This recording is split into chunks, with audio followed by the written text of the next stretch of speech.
금성이 산해된 이야기, 상상, 가설, 추리, 만프로 뻥이고 증거 없는 이야기, 소화가 되시는 분만 들으십시오. 자, 12사도, 12지신상. 이거 같은 개념이고, 언제나 중요한 이 12사도, 12지신, 12시간. 오늘 이 시간에 대해서 좀 이야기를 하려고 합니다. 그리고 이제 이 12에 플러스 1이 되면, 12 플러스 1이 되면, 자, 이건 제자고 1은 신, 뭐 하늘천 또는 13. 음력, 양력, 12, 13. 굉장히 중요한 개념입니다. 그러면 이 12사도하고 12지신상하고 어떻게 먼저냐? 당연히 12지신상. 한자적 기록 또는 명리학, 사주팔자, 기타 등등. 저는 이제 이 천주교적인 거, 개신교적인 거에 등장하는 예수 이야기에는 2000년 스토리가 아니라 그 가까운 시절에 만들어져서 역으로 올라갔다. 즉 시간대가 이야기가 창조되었다. 그런 관점 가설에서 많이 등장합니다. 자, 상상. 제가 이제 그 예전부터 하고 싶었던 사자성어적 개념 간단 명료하게 이제 그 기초가 되는 금성이 해야 되는 이야기가 많이 데이터베이스가 되었기 때문에 2025년부터는 카피 시리즈와 함께 간단 명료하게 이야기를 하려고 합니다. 이거 몇 번 하다 보면 자리 잡힐 것 같습니다. 자, 그래서 상상. 자, 이게 이제 우리가 장영실 등장하고 자경루 복원해서 시간, 분, 초를 약간 징, 종, 북으로 치는 목과 기령이 재현되어 있습니다. 굉장히 이러한 것들은 이질적이면서 어디서 카피한 느낌을 강하게 주는 거죠. 자, 세종의 명에 따라 1432년, 1438년 장영실 이야기죠. 물시계인 자경루,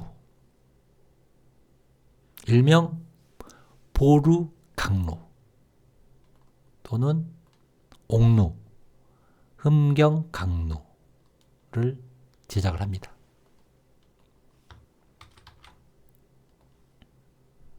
그래서 세종으로부터 총애를 받았다. 이때 제작된 옥루는 해가 뜨고 지는 모습의 모형을 만들어 시간과 계절을 알 수 있고 천체의 시간, 움직임도 관측할 수 있는 장치로 흠경각을 새로 지어 그 안에 설치했다. 이때 만들어진 천문기구에는 천문 관측을 위한 기본 기기인 대관을, 소관을 비롯하여 휴대용 해시계, 현주일구, 천평일구, 기타 등등. 자, 오늘은 이 물시계 관련돼서 좀 이야기를 하려고 합니다. 물론 이 물시계와 관련된 것들이 천체와 관련된 이 해시계적 관점으로도 이야기가 되어줄 수밖에 없는데 오늘은 간단하게 이 물시계 그리고 이제 이 세종 때 만들어지는 해시계적 관점은 금성이 사회된 이야기에서 자주 이야기를 했죠. 이렇게 앙부일구 이것보다 조선시대에 나오는 해시계는 그 유럽의 탑에 있는 시계탑적 개념이다. 즉 현대적 우리가 손목시계를 차고 있는 개념의 해시계를 이 1400년대에 그런 기술이 등장할 수밖에 없는 거다. 전후를 따졌을 때. 이제 한반도에서 등장하는, 세트에서 등장하는 이러한 관점은 너무 올드한 거다. 올드한 거고, 당연하죠. 이제 이 물시계도 마찬가지고. 자, 이런 건 올드한 거고. 자, 그래서 이제 이 복원한 자경루 보면, 되게 좀 글자가 작지만, 검색해서 보시면, 종이 아니라 북을 초점에 징을 울리게 한다. 이렇게 등장합니다. 이 자경루 관련된 거는 이제 카페, 뉴스, 뉴스 말고 그 영상들 링크 해놨습니다. 카페 한번 찾아보시고. 자, 그래서 이제 이 부분에서 시간이 되면 종을 치고, 북을 치고, 징을 치고. 자, 그래서 이게 작용로. 이러한 것들을 여러분들이 보셨을 거라고 보고, 이것들이 지정이 되어 있죠. 자, 그래서 이제 이 가설에서 예전에 이 해시계 가설을 물론 이제 이러한 스타일일 것이다. 빅벤이라고 불리우는 웨스트민스터 사원에 있는 이 시계는 지금 이제 1800년대 화재 이후에 만들어졌다고 하는 거고 1400년대, 1200년대에도 로 이제 거슬러 올라가면 해시계, 물시계, 더 물시계적인 게 등장합니다. 이제 화재 당한 후에 이 화재에 관련된 거는 또 의사당 화재에 관련된 거는 캐나다 거하고 이야기해서 따로 할 겁니다. 아무튼 이 빅벤 스타일이다라고 가설이 등장을 했습니다. 조선시대 1400년대 해시계는 약간 이 시계탑, 유럽에 등장하는 시계탑적 개념이다라는 가설을 이야기했죠. 자, 상상 가설 추리. 그래서 이제 추리를 해보면, 자, 치트글로겐, 시간의 종. 자, 치트글로겐. 이게 1200년대 등장하는 시계입니다. 치트글로겐. 베르네. 스위스 베르네 중세시대를 대표하는 탑이죠. 13세기 초반에 건설되었고 경계, 감옥, 시계 등의 다양한 역할을 하였다. 그리고 이제 이것도 파괴되었다가 복원이 되어 있는 상태입니다.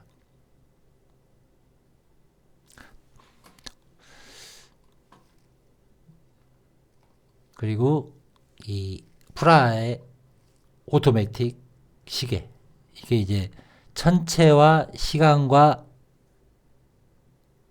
그 공연이 함께 이루어지는 유명한 시계죠. 자, 이제 여기 박스에 보면 이제 여기에서 12사도가 됐건 등장을 합니다. 이제 이게 더 과거 실체에 가깝고 이 세트에 만들어진 이거는 이제 좀 흉내를 낸 카피를 해서 어거지로 맞춰낸 느낌. 굉장히 이질적인 느낌이죠. 이게 이제 조선시대라 하지만 실제 이 시계탑의 역사를 역추적해 보면 이 1200년대, 1300년대 등장을 합니다. 시계탑 그리고 현대적 그 기계식의 시계 그리고 천문과 관련되어 있고 그리고 시간마다 등장하는 12사도. 이제 이게 한반도 작용로에는 12지신에 등장하죠. 이게 12지신. 이게 12지신이 등장하는 그 관련된 영상은 잠시만. 이 지금 카페 이제 시계 관련돼서 굉장히 많이 올렸습니다. 여기 이제 장영실 작용료 보면 이제 이 영상들 방송에서 했던 것들 또는 영상 링크는 최첨단 자동 물시계 만든 장영실하고 등장한 것들을 링크 해놨습니다. 그리고 지금 카페 시리즈하고 지금 영상을 연결시킬 것은 지편전 해시계 세트 이야기 원시적 아이템 여기에 지금 그 이야기를 할 겁니다. 근데 이제 카페 시리즈 하면서 너무 카페 위주로 하니까 집중도가 떨어지니까 카페에는 기본적인 자료들 링크를 많이 해놓겠습니다. 자, 아무튼 그 12사도 여기에 이제 12사도들 모형이 또 등장을 합니다. 여기에 자 이제 이런 것들을 보고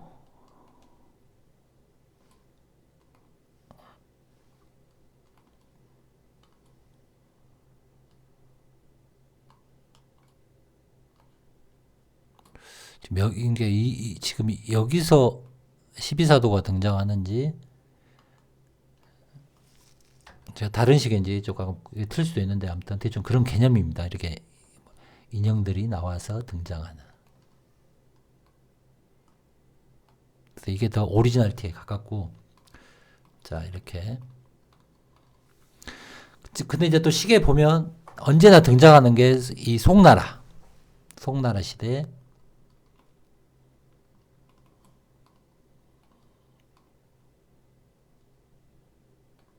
송나라 시대. 송나라 역사하고 무엇하고 연결이 되는가? 자, 송나라 시대. 1800년, 아니 1088년 이스케이프먼트 메커니즘을 갖춘 천문 시계탑을 세웠다. 송나라 시대에 벌써 송나라 시대에 세웠다 가고, 자 영국에서는 1288년 웨스트민스턴에 있는 빅벤 중세 전신 시계탑이 설치되었다.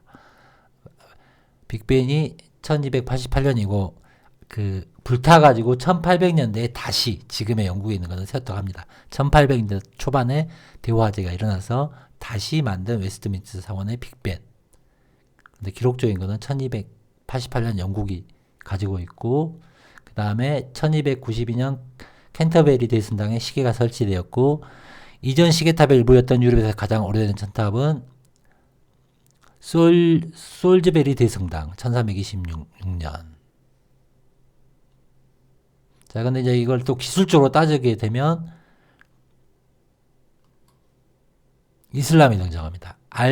자자리는 성시계라고 불리는 정교한 시계를 제작하여 1206년에 독창적인 기계장치에 대한 지식의 책을 썼고, 높이 3.3m, 11피트였고, 시간 측정 외에도 여러가지 기능이 있고, 여기에는 황도대, 태양 및 달의 경로를 표시하는 기능, 그리고 관문 꼭대기를 가로질러 이동하는 소설장 모양의 포인터가 포함되어 있으며, 관문은 숨겨진 술에 의하여 움직이고 자동문이 열리면서 매 시간마다 마네킹이 드러났습니다. 매 시간마다 인형이 등장했단 말이죠. 1년 내내 낮과 밤의 길이가 변하는 것을 고려하여 매일 낮과 밤의 길이를 재프로그래밍할 수 있었고, 수레에 부착된 숨겨진 캠축으로 작동되는 레버를 움직이면서 자동으로 음악을 연주하는 5명의 로봇 음악가도 등장하였다. 이게 지금 알자자리, 즉 이슬람 과학자라고 표현하는 게 맞겠죠. 1200년대. 그러니까 이제 유럽 이전에 언제나 이 수학적, 학문적, 과학적의 이슬람 황금기를 거칩니다. 그래서 이제 이 이슬람 황금기에 등장하는 기술들이 유럽화가 되어 있고, 이 유럽화된 기술이 유럽 애들이 지금 이슬람보다 더 우월하다라는 것을 위해서 로마, 그리스라는 새로운 접근법으로 엎어친 겁니다. 이제 거기에 가장 핵심이 되는 이야기가 예수 이야기고, 또 기타 등등 기술 이야기다, 과학 이야기다, 문화 이야기다라는 가설을 하면서 고려시대와 조선 전기 이야기를 2025년부터 하려고 합니다. 그래서 이건 자주 이야기 나올 거니까, 자, 알자자리. 자, 이게 중요합니다. 그래서 금성이 사이된 이야기에서의 또 다른 가설을 하나 큰 맥락을 짓자면, 송나라 시대가 무엇과 교차되는가? 바로 이슬람 골드 에이지하고 송나라하고 거의 연대적으로 똑같습니다. 그러면 이제 여기에서 기술적인 것도 이 시계라는 기술에서 가장 핵심이 되는 이 이스케이프먼트, 이 기술하고 이 기술이 이슬람으로 이제 기본 기록은 중국에서 이슬람으로 넘어갔다, 이렇게 이제 등장하는데, 근본적으로 금성이 사이된 이야기에서는 이 송나라 시대하고, 즉 송나라하고 이 이슬람 골드 에이지하고 동일하게 본다, 같은 거다. 다르게 분리되었다. 지금 이 이야기입니다. 큰 맥락에 가서는. 그러면 이제 이 송나라하고 이슬람 골든에이지하고 관련된 한반도적 세트적 기록은 고려시대죠. 그리고 일본은 해야시대가 되는 거죠. 즉 무신 정권이 등장하기 이전의 문신의 시대, 즉 무신의 반이 되는 문신들의 그 어깨뽕이 확 올라갔을 때는 당연히 그만한 이유가 존재하겠죠. 과학기술 문화가 굉장히 올라가 있다. 그래서 이 시계 중요한 게 이스케이프 무브먼트 기술이다라는 겁니다. 그러면 이게 핵심적으로 이야기되어지는 게 두 개, 이슬람과 그 이전에는 중국. 하지만 동시대 송나라, 이슬람 골드에이지 이거를 같이 놓고 보면 풀립니다.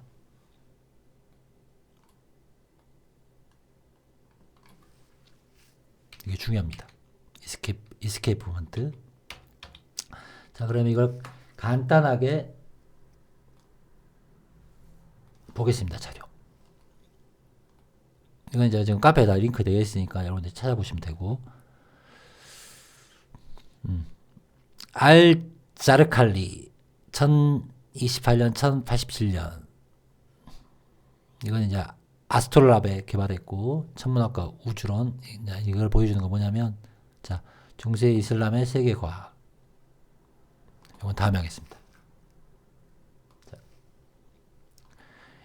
탈진기 즉 이스케이프먼트 이 기술이 굉장히 중요하다. 자 이제 이거 시계하고 관련되어 있는 기술입니다. 대충 그냥 이건 한번 쑥 내리겠습니다. 여러분들.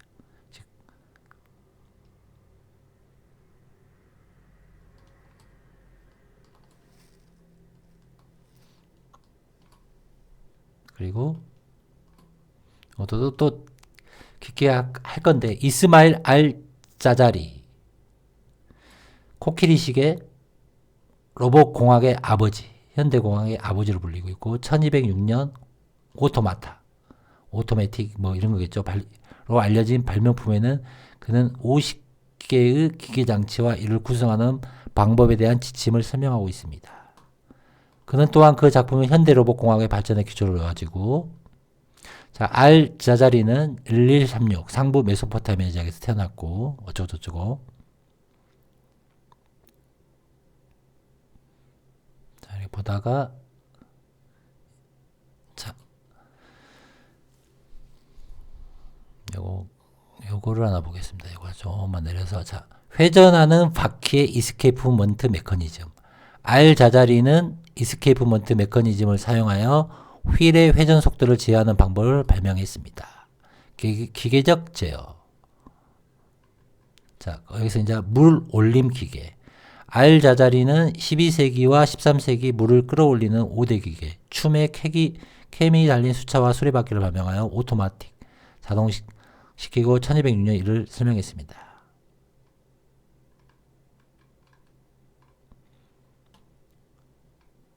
그러니까 이제 물시계 관련된 겁니다. 우리 물시계. 그리고 이 공작 분수. 그 다음에 뮤지컬 로봇 밴드.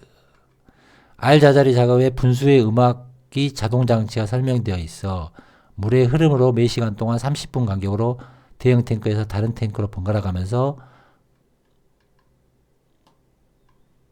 드러머들의 물시계.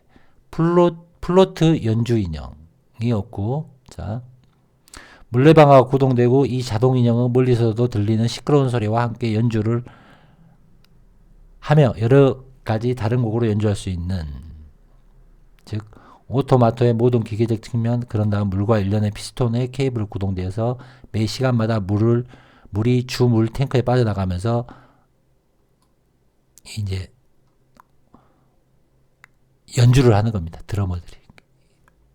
이제 인형들이 나와서 연주하는 그런 거겠죠. 자, 트럼펫 연주자, 심벌즈 연주, 인형 2개, 그리고 다른 타악기를 연주하는 나머지를 포함하여 목 관절 남성인형 7개로 구성되어 있고 오토마토 메커니즘 매 시간 한 번씩 음악 출력을 생성하여 시계 역할을 하며 알자자리가 실용적이고 오락적인 수준의 기능을 다하면서 오토마틱을 만드는 능력을 보여줍니다. 자, 시계 알자자리는 다양한 물시계와 촛불시계를 만들었고 또 천문시계를 발명했습니다. 코끼리 시계. 성시계. 알자자리는 가장 큰 천문시계를 성시계, 높이가 약 11피트 복잡한 장치였으며 시간의 측정 외에도 여러가지 황도대, 달, 궤도, 혁신적인 특징의 초승달, 수레바퀴, 캠축, 물시계를 발명하였다. 그래서 이제 이런 사파들이 등장합니다. 물론 이 시대의 실체에 대해서는 또 다른 개념이겠지만 약간 지금 우리가 이슬람화된 것들도 약간 조작되어진 거지만 기록적으로는 이미 이슬람이 이러한 물시계, 해시계, 천문시계의 기술을 거의 명확하게 이 다음에 유럽 그러면 이 이슬람의 이전에는 중국이라고 이제 이렇게 기록이 되어 있죠. 자, 그래서 알자들이 이 중요하다.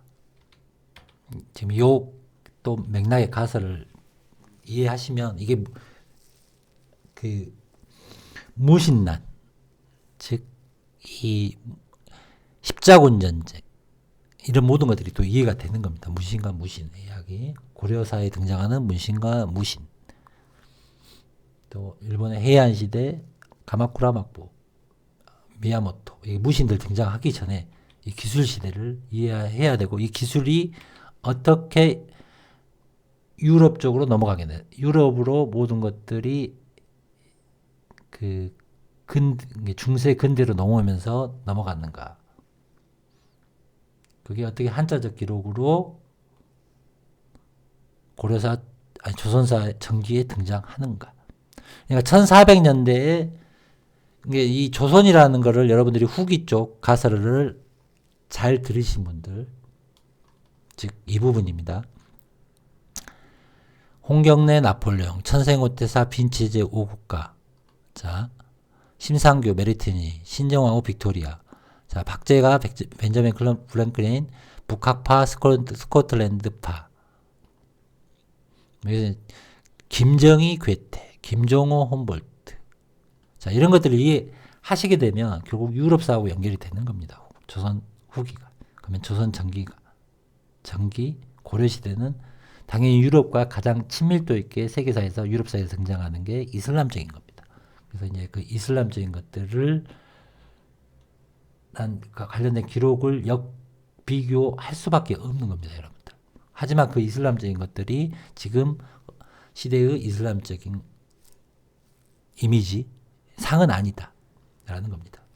그래서 이제 기록적인 것만 더 접근해야 되고 실제적 유물에 대해서 접근해야 되는 거고 그게 어떻게 외피가리가 되었는가. 기술은 하나인데 외형적인 이제 그런 것들이 큰 변형이 바로 이겁니다.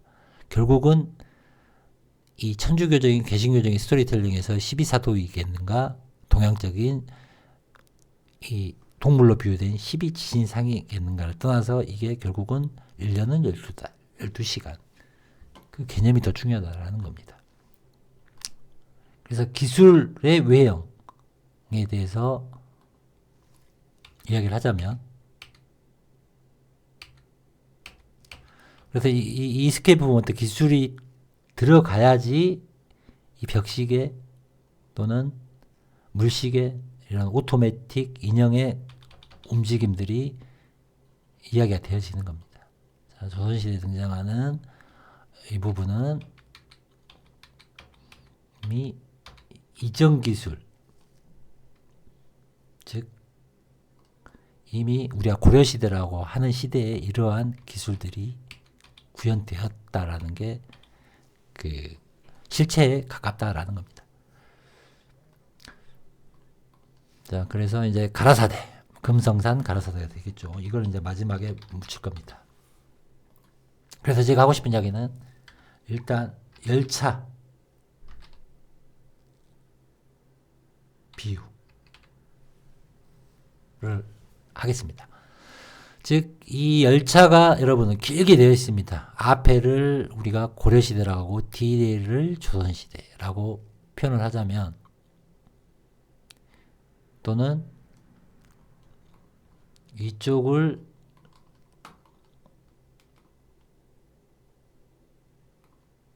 그 유럽사라고 이쪽을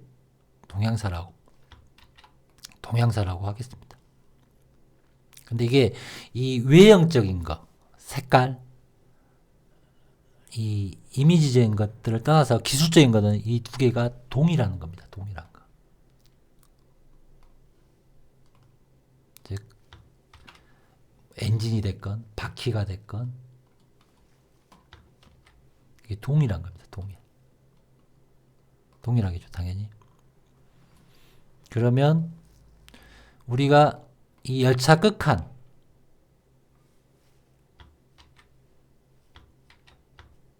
이 열차 후미를 조선시대를 인지했습니다. 조선 후기라고 하죠. 자, 조선 후기. 너무 글씨가 크니까 더 줄여야 되는데, 자, 조선 후기가 굉장히 유럽사하고 관련이 있습니다. 유럽 국가라고 하죠. 지금으로 말하면 실체가. 그러면 당연히 조선 전기도 이 유럽 역사의 충돌과 관련이 있는 겁니다.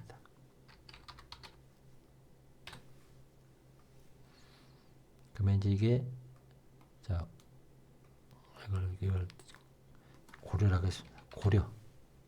고려를 열차의 앞부분으로 비유하겠습니다. 그러면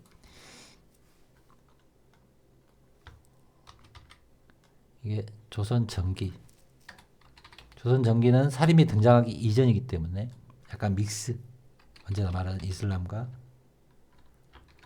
천주교, 이런 비유를 많이 하죠. 이슬천주라 하겠습니다. 그러면 고려시대, 자, 후미가 이렇게 되면 이 기차의 연결이 같은 맥락으로 고리가 연결이 되는 겁니다. 이렇게 앞으로.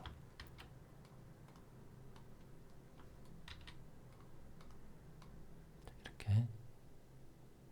그래서 이 고려시대라고 하는 거는 더 이슬람적인 거하고 매칭이 되고, 또 이 이슬람적인 게 송나라적인 거하고 매칭이 된다라는 겁니다. 물론 이제 고려도 전후기가 있고, 이게 이제 고려도 갈라지는 게 우리가 무신정권 전이냐 후냐 뭐 이렇게 볼 수 있지만, 이제 고려 전기는 또 통일신라하고 관련되겠지만, 지금 이 기술적인 걸 따졌을 때 지금 자 가설들 앞부분은 이 이슬람과 유럽사의 연결점을 봐야 된다라는 겁니다. 이걸 기술적 기록을 따져볼 수밖에 없고, 여기서 이제 중요한 게 바로 이 이슬람 골드 에이지입니다. 이걸 이야기하지 않고서는 고려시대라는 실체를 이야기할 수 없습니다. 자, 이거 송나라적 기록, 동양적 기록하고 이야기를 해야 되고, 일단 이 맥락의 가설을 또 놓고 풀어가겠습니다. 열차 비율을, 즉 열차 앞 뒷칸을 풀었습니다. 그러면 앞칸을 풀기가 쉬운 겁니다. 자, 이거 좀 복잡하니까 지우고 좀 깔끔하게 저도 하고 싶은데 진짜 너무 내용이. 자, 열차가 이 기술적인 걸 봐야 된다. 이 외피적인 거는 의미가 없다. 자, 여기를 보나 여기를 보나 색깔 바꿔서 동양이다 서양이다 의미가 없다. 기술, 키워드, 핵심 이거를 추적을 해야 된다라는 겁니다. 지금은 이제 우리가 조선 후기 가설들 후기하고 큰 맥락으로 고려 조선에 대해서 많이 지금 이야기를 했습니다. 자, 이 고려 조선 후기에 대한 가설들 이해하신 분들은 조선 전기가 이해하기 쉽고 조선 전기를 또 이해하게 되면 고려 시대를 이해하기 쉽습니다. 그러면 여기에 고려 조선을 이어주는 단 하나 송명 이야기다. 주자학이다. 이 주자학이 뭐냐? 유교다. 이 유교가 뭐냐? 유태인하고 관련되어 있는 거다.